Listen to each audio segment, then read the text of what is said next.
Today, the topic which I have chosen is back pain when to refer to rheumatologist.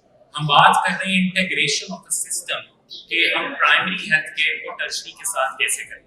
We are very few rheumatologists in this country. When I joined in 2004, they were handful. 18-20.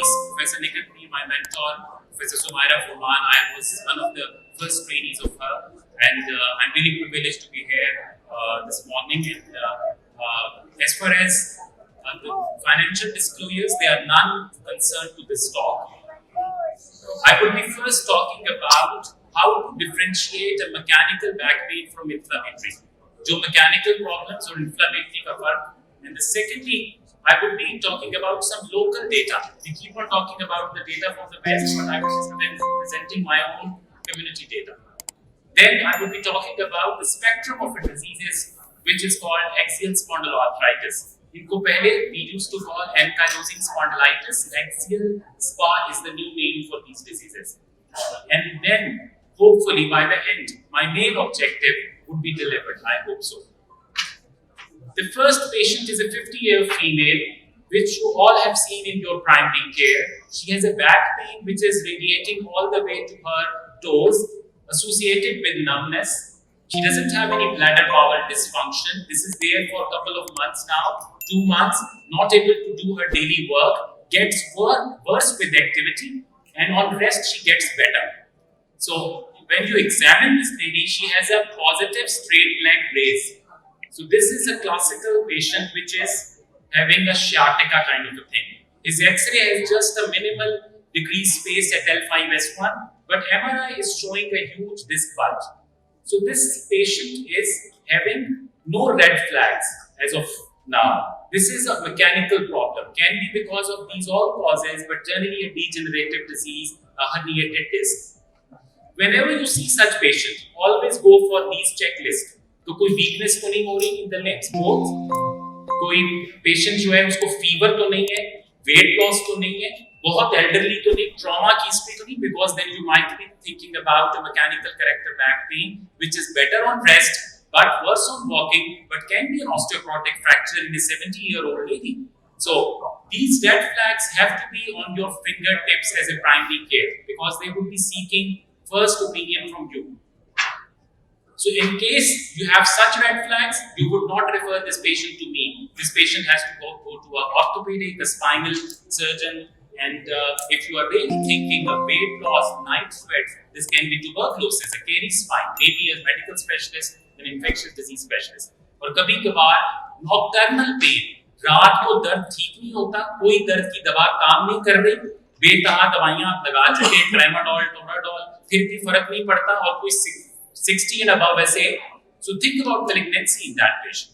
So protein electrophoresis, this can be a multiple myeloma. So back pain had 100 causes, and it can come to any discipline. I know many female colleagues of mine who are sitting here, they practice gynecology at the same time. So pelvic inflammatory disease, there are so many other things, dysmenorrhea. So back pain is relevant to every specialty. Now I'm moving to my index patient. A 24 years young boy seen in a clinic with a pain which is lower back, is there for almost 2 years, not months, and attributing to a fall, but it is worse in the morning. He gets better with activity, worse at night. When he sleeps, he has to get up in the middle of the night and has to walk a few steps in order to ease his back pain. So this is something different, and he responds very well to naproxen. So he has accompanying history of heel pain. When you look at this criteria, which is an international axial spondyloarthritis international society criteria, so you will look there that this gentleman is actually fulfilling all the criteria. He's less than 40. His back pain is insidious. ये कोई 2 हफ्ते की चीज नहीं है. So उसको improvement with exercise हो रही है, and he's not having improvement with rest. Rather, rest is making him worse. This is a paradox. ये वो back pain नहीं जो आप generally practice में ज़्यादा देखते हैं. If I ask audience sitting here, how many of you ever had back pain? Let's show of hands. I have it. I had, like, the last 7 days, I had 2 days which were bad. So this is kind of a postural back pain, mechanical, which all of us are having. But this gentleman has a different back pain. So this is how we examine them. The measures of spinal mobility, we have to do, if frontal plane may they have limitation, side to side, bending they have problems, and this is what Schobers is like. Family physician should be able to do that.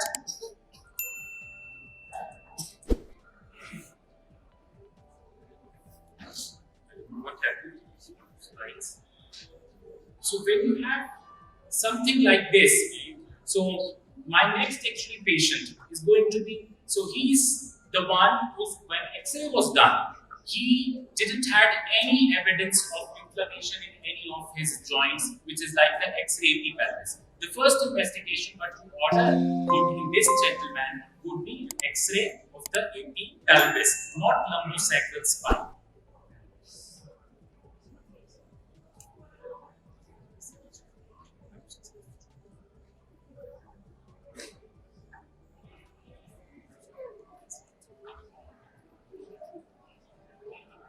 And what happens is that when you have a normal X-ray, so the next step should be that this patient should get a dedicated MRI.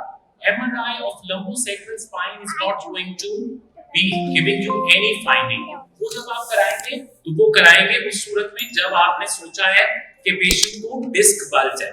ये patient जो है इसको देखिए तो these are normal looking sacroiliac joints.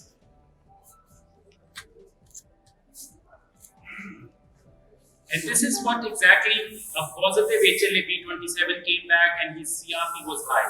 So this is what exactly happens in patients with axial spondyloarthritis.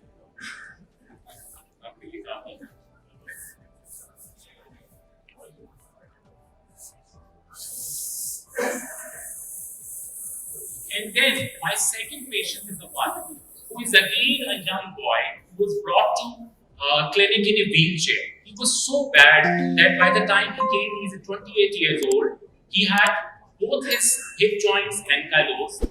His disease had been active since the age of 13. When he was 13, he had pain swelling in the knee joints. Unfortunately, the first diagnosis what was made was rheumatic fever.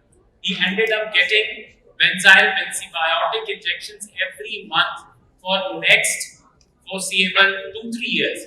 And then at 17 years of age, he had a pain in the hip joint, which was because of ICRP and ESR was again misdiagnosed as having tuberculosis of the hip. He ended up in ATT for 1.5 years, but the diagnosis was missed. He actually had inflammatory back pain going on because no one took a proper history. So it is so very important for all of you. If you have to take one message home, is that you have to take a proper history in all these patients. So this is how an MRI would look like. So when you have a normal spine X-ray, this is the MRI, and then you will have these areas which are called sacroiliac joints, in which you will have hyperintense signal, which is shown in the previous slide. And this is what exactly a bad disease can have. His hips are gone by this time. Now he needs an orthopedic consult. जहाँ पर आपने time 10-12 साल waste किया, this young boy is now crippled, so he needs both hips to be replaced. His hips were replaced, and now he's on a medication which I will be talking about in a while. So can you just look at this picture, and anybody can guess what is the age of this gentleman? I think yes, a good pick. He is Imam Masjid from south of Punjab. He's just 28, not married yet.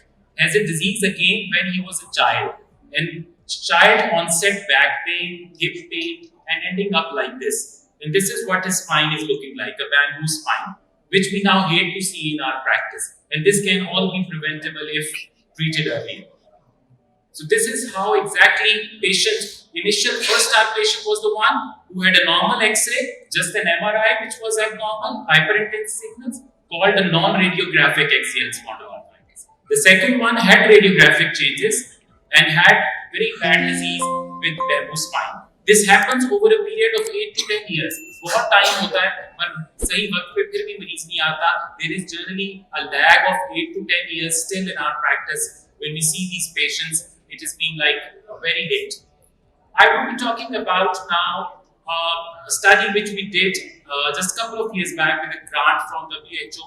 It was an Ansuk area in the suburbs of Lahore. It was a community survey, door-to-door survey, in which we found that 1 out of every 4 individual in the community was having musculoskeletal pain. So ये इतना self-reported common symptom है. और आपकी practices में भी 15% of the patients seen in a primary care practice are the one who have musculoskeletal disease. So it is so very important that rheumatology and primary care really should come together and really have that kind of an integration so that we continue these kind of activities throughout. So musculoskeletal symptoms में lower back pain was the top ranking. 15.3% patients had back pain. Neck pain in 8.2%. Knee pain in 8.2%. If you combine neck and back, it is 20. 1 in 5 person in the community had pain somewhere from neck to the back. This was the study which I published in International Journal. So the same cohort study. Inflammatory back pain, which I talked about, as per the ACES criteria, was reported to be 6.7% in the community. And 1% of the patients of the total population, 5,000, actually had ankylosing spondylitis. This is much higher than the prevalence which has been reported previously from this part of the world. Rather, this was the first study which was looking on it. This is the classification criteria, and if you can see on the left side of your screen, so there are features which are listed. In features के अंदर inflammatory back pain के लिए कोई test नहीं चाहिए, बिल्कुल मुफ्त है आपके लिए. केसेस क्राइटेरिया याद कर लें, इन्फ्लेमेटरी बैक पेन आपको पता चल जाए. दूसरा, आर्थराइटिस के लिए भी सिर्फ सिंपल एग्जामिनेशन चाहिए, हिस्ट्री चाहिए. Presence of synovitis, so you can have the patients can have inflammation in the joints. Generally, oligoarticular joints are the ones which are the lower extremity. Dactylitis you can see over here, psoriasis of the nails, uveitis, prior history of a red eye, uveitis, psoriasis. So these all things are the ones which can be picked up by without even spending a penny. This is what the spectrum of these diseases is. AS is one part, axial spondyloarthritis, the other is psoriatic arthritis, reactive inflammatory bowel disease. Can women get ankylosing spondylitis? For ages, we have been thinking that it is rare for women to have it, but it's not the case. 3 out of every 5 women actually have ankylosing spondylitis. So this is not that uncommon in women. What is the goal of our treatment? Relief of symptoms? Yes, we have to relieve symptoms of our patients. Quality of life, radiographic progression. And obviously we have seen complications which are other than the joint. Eye involvement, inflammatory bowel disease, these are also the features which we have. This is a holistic approach. We have to approach patient-centered. So it's not one thing, not just pharmacological treatment. This is what a black box, a family physician's black box is. मेरे पास भी ऐसा ही black box है something. उसके अंदर I have these things in armamentarium. So you would start with NSAIDs, never to combine 2 NSAIDs. Give them an appropriate time, 2 to 4 weeks. This is a first line therapy for patients with inflammatory back pain with this disease which I am talking about. So if the patient has failed 2 to 4 weeks trial of 2 NSAIDs, not together, sequential, then you would think about referral to a rheumatologist. And then we have biologics, TNF, IL-17. The physical therapy is the cornerstone. These are all drugs which we have now in 2023. So we have now even TNF, IL-17 available. Tofacitinib has been launched a couple of years back, and it is also shown to be efficacious in patients with XCLSPA. And I have my own data and cohort working on it. And now coming to the last part of my presentation, when to refer. ACES recommends that even if you have one criteria out of these listed, in a patient who has a back pain for more than 3 months and age of onset is less than 45, just remember these 2 things. So अगर इनमें से कुछ भी है तो भेजें. सिर्फ inflammatory back pain भी है, even then it is worth considering. I would like to really pitch in an idea here.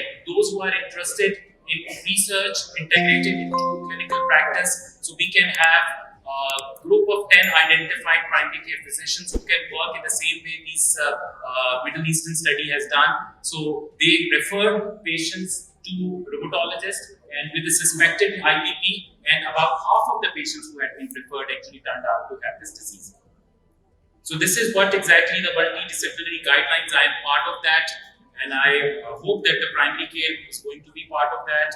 So orthopedics, spinal surgeon, pain and gynecology, this is an initiative which has been taken just 6 months back, and these guidelines are in press now. And this is what exactly an image from that guideline is. If you want to take a picture of that, and I'm going to just leave people with this picture. And I'm really thankful again for your time and for your patience.